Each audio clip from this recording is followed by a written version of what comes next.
guys, bersama saya lagi dalam Alright Nopod Channel. Satu isu yang sedang hangat diperkatakan di media sosial ketika ini berkaitan dengan satu risit. Risit ini adalah sebenarnya pesanan daripada pelanggan yang dikatakan menghina, perkataan menghina di sana.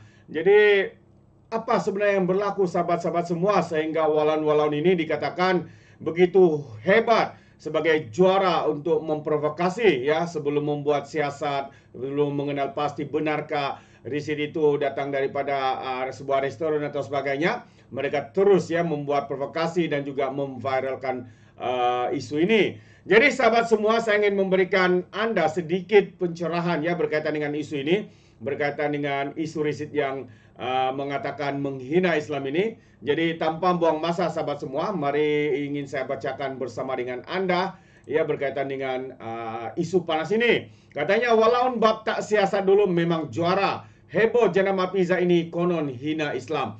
Itu antara kenyataan media yang saya petik daripada Harapan Daily menyatakan heboh di media sosial ketika ini mengenai satu jenama pizza yang kononnya menghina Islam gara-gara hantaran seorang individu yang dicop sebagai walaun.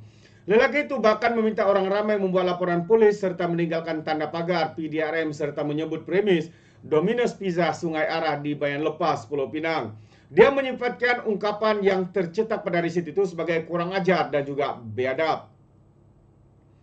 Dan susulan itu rata-rata warganet membetulkan tanggapan salah individu ataupun walaun itu. Jadi ada pendapat kenyataan biadab itu ditinggalkan oleh pelanggan melalui aplikasi penghantaran. Hal itu sekaligus menepis cubaan untuk mengaitkan perbuatan itu dengan pihak jenama pizza yang mempunyai lebih 200 cawangan di seluruh negara. Kata seorang warga maya, bukan Domino's yang buat, tapi memo yang ditinggalkan oleh pelanggan. Baca dan fahamilah dengan akal anugerah Allah, wahai tuan puan manusia sekalian alam. Komen seorang pengguna Facebook. Dalam tempo 14 jam dimuat naik hantaran individu yang menggunakan nama Al-Akhir Azhar Idris itu meraih hampir 3.000 perkongsian setakat pagi ini. Sehubungan itu warganet menasihati orang ramai menyelidik terlebih dahulu sebelum mengeluarkan kenyataan. Selidik dahulu sebelum nak cakap. Kawan saya kerja situ beritahu itu risit pelanggan order bukan daripada Domino's katanya. Jadi pihak Domino's dah cancel order pelanggan itu sebab kurang ajar, hina Islam dan buat report polis. Itu prank order Domino's, kalau tak angkat gambar WhatsApp macam orang Myanmar, semua yang bekerja di store itu orang Melayu Islam katanya. Dan di sini itu juga boleh nampak dia order melalui apps. Order masuk dalam Domino's akan print keluar receipt invoice itu. Jadi di situ kita nampak siapa yang betul-betul salah katanya. Moga dapat pembetulan balik apa yang dah jadi salah sangka sebab staf di situ pun semuanya orang Islam. Demikian komentar dan nasihat warganet. Jadi sahabat semua, kalau kita lihat ini dia supaya lebih jelas. Ini dia.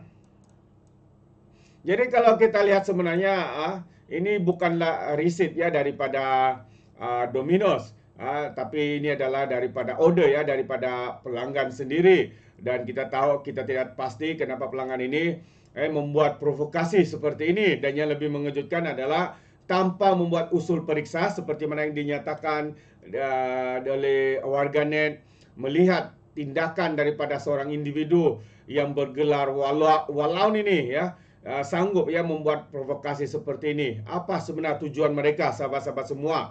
Adakah mereka cuba menimbulkan ketidakharmonian, ketidakhuru-haraan dan sebagainya, ataupun hasutan untuk membenci kerana di dalam komen itu kononnya dinyatakan tempat yaitu di Bayan Lepas Pulau Pinang dan sebagainya. Sedangkan hakikatnya invoice ini ataupun risit ini bukannya daripada pizza Domino's seperti mana yang didakwa oleh walaun terbabit. Jadi satu perkara yang amat mengejutkan kita sahabat-sahabat semua. Namun inilah kerja dan perkara yang seringkali dilakukan oleh geng-geng walaun-walaun tanpa membuat usul periksa. Mereka terus meroyan tidak tentu pasal. Itu pandangan saya sahabat semua. Dan satu lagi berita, dua berita Pertama tadi berkaitan dengan risit. Yang kedua tadi adalah MB Lato-Lato, MB Kedah Sanusi tak boleh move on lagi. Banyak lagi tanah boleh dikomersialkan, kata pemimpin daripada Parti Amanah ini. Jadi sahabat semua, apa sebenar kenapa dikatakan Sanusi ini meroyan tidak tentu pasal, membuat apa ni tuduhan yang kita pun tidak tahu asal apa ni puncanya begitu. Jadi Menteri Besar Kedah Datuk Seri Muhammad Sanusi dalam sidang media selepas National Exco semalam dilihat tidak boleh move on mengenai pendapatan negeri. Pendapatan negeri rendah tu bukannya salah orang lain, salah kerajaan persekutuan. Itu adalah kerana tata kelola Menteri Besarnya yang hanya pandai mengumumkan, yang hanya pandai berkaraoke. Adakah dengan membuat pengumuman pendapatan negeri itu akan bertambah? Adakah dengan berkaraoke sampai subuh itu boleh meningkatkan pendapatan negeri? Tentunya tidak, sahabat-sahabat semua. Jadi pengerusi Lembaga Kemajuan Pertanian Madah, Datuk Dr. Ismail Saleh menegaskan bahawa 90% tanah di Kedah masih boleh dibangunkan bagi tujuan komersial. Menurutnya, keluasan tanaman padi Madah hanya kira-kira 10% berbanding keluasan negeri yang boleh dibangunkan bagi mendapatkan hasil cukai tinggi. Beliau Sanusi katanya mendakwa Kedah dipaksa jadi miskin sebab berkorban untuk tanam padi ialah pemikiran negatif Menteri Besar Kedah secara berterusan katanya. Jadi kawasan tanaman padi Madah hanya 10% dari kawasan Kedah. Masih ada 90% lagi tanah yang boleh dibuat perumahan industri dengan cukai tanah yang lebih tinggi, katanya dalam satu kenyataan hari ini. Tegas bekas Exco Kesihatan Kedah itu juga, kenyataan Sanusi menunjukkan kerajaan negeri ketika ini seperti buntu untuk mencari sumber pendapatan lain. Pada masa yang sama juga, katanya usaha untuk memohon peruntukan RM200 juta dari kerajaan persekutuan jika dilihat tidak serius kerana kerajaan negeri tidak bersedia mewartakan kawasan tanaman padi di bawah Madah. Kalau serius, perlu perwataan kawasan tanaman padi dan kerajaan negeri boleh usahakan untuk mendapatkan pampasan kredit karbon. Jadi kerajaan persekutuan juga akan nampak keserlusan kerajaan negeri dalam usaha meningkatkan hasil padi demi keterjaminan makanan negara, katanya. Jadi semalam sebenarnya Sanusi yang membuat permohonan untuk ganti rugi sebanyak 200 juta setahun dari kerajaan persekutuan kepada kerajaan negeri berikutan kehilangan pendapatan demi mengekalkan tanah sawah padi bagi menjamin keselamatan makanan negara. Kata Sanusi, permohonan ganti rugi itu dianggap munasabah kerana permintaan membangunkan tanah sawah bagi tujuan perumahan industri dan komersial meningkat setiap tahun. Itulah dia. Pakar bagi alasan, ya, seperti mana yang dikatakan oleh pengurusi Lembaga Kemajuan Pertanian Muda, iaitu Madah, Datuk Dr. Ismail. Banyak lagi tempat sebenarnya yang boleh dibangunkan di negeri Kedah. Ya, bukan hanya dengan tempat di mana tanaman padi ini ditanam, tapi dengan alasan kononnya setiap tahun peningkatan dari segi perkara pertanian ataupun komersial, seperti mana yang dikatakannya itu, iaitu industri, perumahan, industri dan komersial. Sedangkan banyak tempat lain lagi sebenarnya yang boleh diusahakan.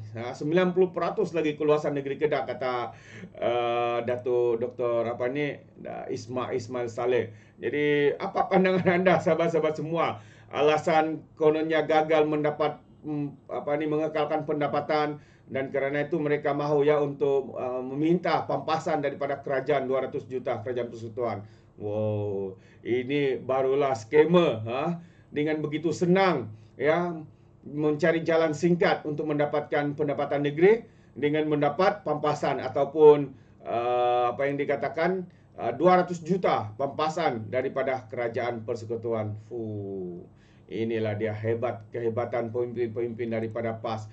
Ya, diri sendiri gagal, pentadbirannya gagal, PASnya partinya gagal mentadbir di negeri Kedah, yang disalahkan kerajaan persekutuan. Hebat. Hebat. Jadi, apa pandangan anda, sahabat semua? Anda boleh berikan di dalam ruangan komen, tapi ingat komen dengan cara berhemah. Terima kasih. Izinkan saya untuk mengundurkan diri, dan seperti biasa peribahasa mengatakan, apapun kangkap, 2 tahun keinginan. Dalam bahasa Melayunya, tepuk dada, tanya selera. Sekian daripada Orang Nampak Channel. Saya kita berjumpa lagi. Bye-bye.